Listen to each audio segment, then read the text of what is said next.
నేను ఒకటే గౌరవ ప్రతిపక్ష సభ్యులను కోరుతున్నా, రేపు ఈ పాపాలన్నిటికీ పాపాల భైరవుడైన కేసీఆర్ గారిని కూడా రేపు పొద్దున పిలిపిద్దాం. పొద్దున ఇప్పుడు సాయంత్రం ఆయన రాడు. సార్ సార్ సార్ అరే ఎందుకు భయపడుతుంది సార్? మన నల్గొండకు వచ్చి మన నల్గొండకు వచ్చి ఏం మాట్లాడింది సార్? ఆయన నల్గొండకు వచ్చిండు, హెలికాప్టర్లో కూర్చోవచ్చాడు, హెలికాప్టర్లో కూర్చోవచ్చాడు, కార్లో 5 నిమిషాలు రాలేదు అధ్యక్ష. కార్లో లెజిస్లేచర్ ఎల్ఏ మినిస్టర్ గారు అన్న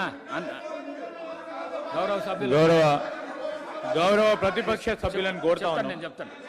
నేను చెప్తాను సార్. ఇప్పుడు సార్ మా ఐలయ్య గారు కోరారు అధ్యక్ష. అట్లనే ఎంఐఎం సోదరులు ఉన్నారు, సిపిఐ సోదరులు ఉన్నారు, మరి టీఆర్ఎస్ సంబంధించిన మిత్రులను కూడా వారి అభిప్రాయాన్ని తెలుసుకొని నిర్ణయం తీసుకోవాల్సిందిగా కోరుతా ఉన్నాను అధ్యక్ష. ఎంఐఎం ఇస్తున్నా ऑनरेबल स्पीकर सर, प्रशांत रेड्डी गारू माట్లాడండి. आपसे प्रशांत रेड्डी गारू एक रिक्वेस्ट ये करना चाह रहा हूं कि जैसा हमारे प्रशांत रेड्डी गारू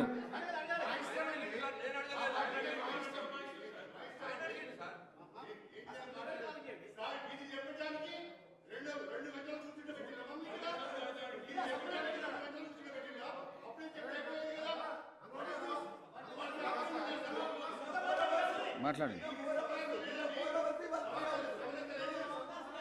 సార్. ఇప్పుడు గౌరవనీయ మంత్రివర్యులు ప్రధాన ప్రతిపక్ష నాయకుడి నుంచి ఉద్దేశించి ఆయన మాట్లాడిన మాటల్ని బేషరతుగా వారు ఉపసంహరించుకోవాలి, లేదా మీరైనా రికార్డుల నుంచి తొలగించాలి. ఆ తర్వాతనే మేము మాట్లాడతాం. ఈ సభ నడిపే పద్ధతి ఇది కాదు, సభలో మాట్లాడే విధానం ఇది కాదు. మంత్రి గారు ఇది సభకు గౌరవానికి మంచిది కాదు. మీకు కూడా మీరు స్పీకర్గా ఉండి ఈ రకమైనటువంటి భాష అసెంబ్లీలో మాట్లాడితే ఇది ఎంత మాత్రం ఆమోదయోగ్యం కాదు అధ్యక్ష. ఒక మంత్రి గారు ఆయన ఎప్పుడు ఏం మాట్లాడతాడో నోటికి వచ్చినట్టు మాట్లాడితే ఇది మంచిది కాదు. మేము కూడా మాట్లాడచ్చు కదా అధ్యక్ష. నేను అనరాదైంది ఇష్టం ఉన్నట్టు నేను కూడా అనొచ్చు. దయచేసి ఆ వ్యాఖ్యల్ని ఉపసంహరించాలని మిమ్మల్ని కోరుతా ఉన్నాం, లేదా మీరైనా అది తొలగిస్తామని చెప్పిన తర్వాతనే మేము అభిప్రాయం చెప్తాం. సార్ ఒకటే నిమిషం సార్. మొన్న నల్గొండకు గంటన్నర సేపు హెలికాప్టర్లో ప్రయాణం చేసిన ఆయన పెద్ద మనిషి గీని నుంచి నందగిరి తీసుకెళ్ళి 5 నిమిషాలు రారా? ముఖం లేదు, ముఖం లేక నల్గొండ నాశనం చేసిండు. అందుకనే రమ్మని బయలుదేరుతున్నాం. రికార్డులను పరిశీలించి తొలగిస్తాము. మాట్లాడండి, మీరు మాట్లాడండి. ప్రశాంత్ రెడ్డి గారు ఇప్పుడు దీని మీద నిర్ణయం కావాలి sir. He has to apology, sir. Either he has to tender apology or you have to remove the words. Then only we speak. తప్పకుండా రిమూవ్ చేస్తాం. Thank you. మాట్లాడండి. Thank you sir. బట్ ఇప్పటికైనా వాళ్ళు తెచ్చుకొని భవిష్యత్తులో అట్లా మాట్లాడుకుంటే మంచిది. వారి విజ్ఞతకే వదిలేస్తున్నాం sir. Thank you speaker sir. మీరు వారి వ్యాఖ్యల్ని సభ రికార్డుల నుంచి తొలగించినందుకు స్పీకర్ గారికి ధన్యవాదాలు తెలియజేస్తూ, సార్ ఈరోజు ఎజెండాలో short discussion on Telangana state irrigation sector and white paper ఇంత స్పష్టంగా ఎజెండాలో పెట్టినప్పుడు ఈరోజు ఉదయం 10 గంటల నుంచి వెయిట్ చేస్తున్నాం అధ్యక్ష. ఒక నిమిషం సార్, ఇంపార్టెంట్ విషయం సార్. మొన్న గౌరవ మాజీ ముఖ్యమంత్రి వారు నల్గొండకు వచ్చి దున్నపోతులని ఒకవైపు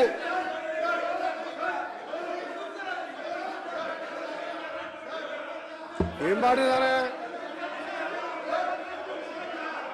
సార్? మా గురించి వారు మాట్లాడిన వాజదార్ వారు గీదానికి అంటున్నారు, పాపాల భైరవుడు అంటుడు. మా గౌరవ ముఖ్యమంత్రి గారు ఏమని మాట్లాడించారు? ఆయన క్షమాపణ చెప్తారా? కేసీఆర్ సభకు వచ్చి క్షమాపణ చెప్పాలి. నన్ను కూడా అన్నాడు, అరే తురే అన్నాడు. దానికి కూడా అన్పార్లమెంట్ వారినందుకు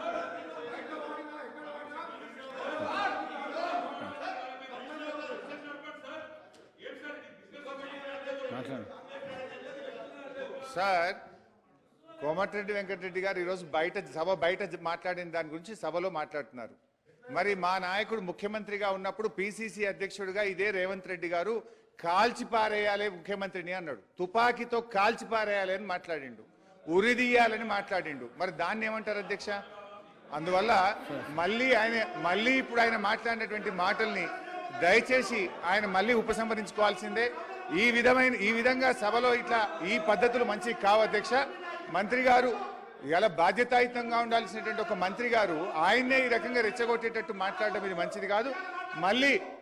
మళ్ళీ ఆయన అదే వ్యాఖ్యలు చేసినాడు అధ్యక్ష. అవి దయచేసి రికార్డు నుంచి తొలగిస్తే తప్ప మేము మా అభిప్రాయం చెప్పాం అధ్యక్ష. మహేశ్వర్ రెడ్డి గారు.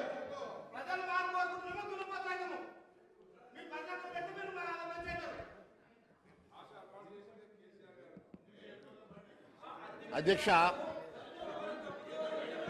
ఈరోజు దాదాపు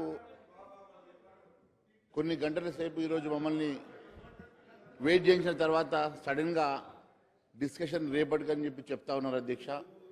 యాక్చువల్గా రేపు మాకు నేషనల్ కౌన్సిల్ మీటింగ్స్ ఉన్నాయి అధ్యక్ష ఢిల్లీలో. మా ఎమ్మెల్యేస్ అందరూ కూడా 2 రోజుల పాటు ఢిల్లీ ఆల్రెడీ 6 వెళ్ళిపోయారు. మరి అదే కాకుండా నేను ఒకటి అడుగుతా ఉన్నాను, గౌరవ మంత్రి గారు మమ్మల్ని పొద్దున 10 గంటల నుంచి 0 అవర్ పేరు మీద, దాని తర్వాత చర్చలు చేసిన తర్వాత దాదాపు 2 గంటల సేపు మీరు బ్రేక్ ఇచ్చి సడన్గా నిన్న కూడా 4.5 గంటల సేపు సడన్గా ఇప్పుడు ఒక నిర్ణయం తీసుకుంటా ఉన్నారు. నిన్న రాత్రి 10 గంటల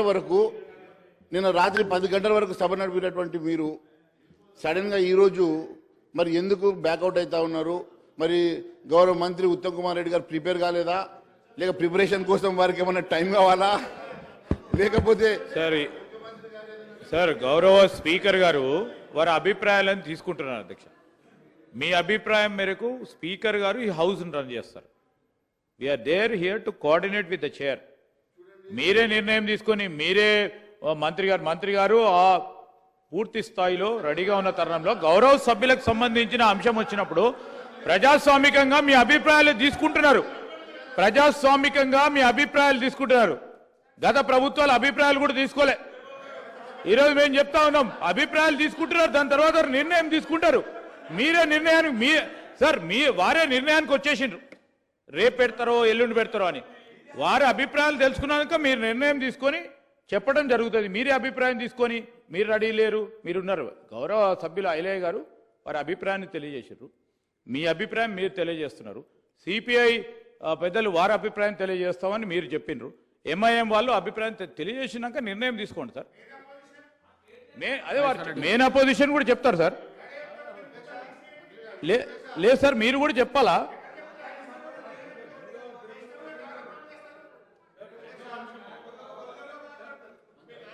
రెండో అంశము, గౌరవ శాసన సభ్యులకి వారి ప్రాతినిధ్యం వహించే నియోజకవర్గానికి సంబంధించిన సమస్యలు కానీ రాష్ట్రానికి సంబంధించిన ప్రధానమైన అంశాలను ఈరోజు వారందరికీ కూడా అవకాశం ఇవ్వాలని గత వారం 10 రోజుల నుంచి జరుగుతూ ఉన్న ఈ శాసనసభలో చాలామంది శాసనసభ్యులు మిమ్మల్ని కోరినారు 0 అవర్ పెట్టాలి, క్వశ్చన్ అవర్ లేదు కనుక. వారి కోరిక మేరకు మీరు నిర్ణయం తీసుకొని 0 అవర్ అంటే దాన్ని కూడా చులకనగా మాట్లాడితే ఎట్లా సార్? మహేశ్వర్ రెడ్డి గారు ఆ విధంగా 0 అవర్ పేరు మీద ఏం సార్ ఇది? ఏ ఇష్టరాజ్యంగా ఇంకోరు మాట్లాడతారు? ఇదా నడిచేది?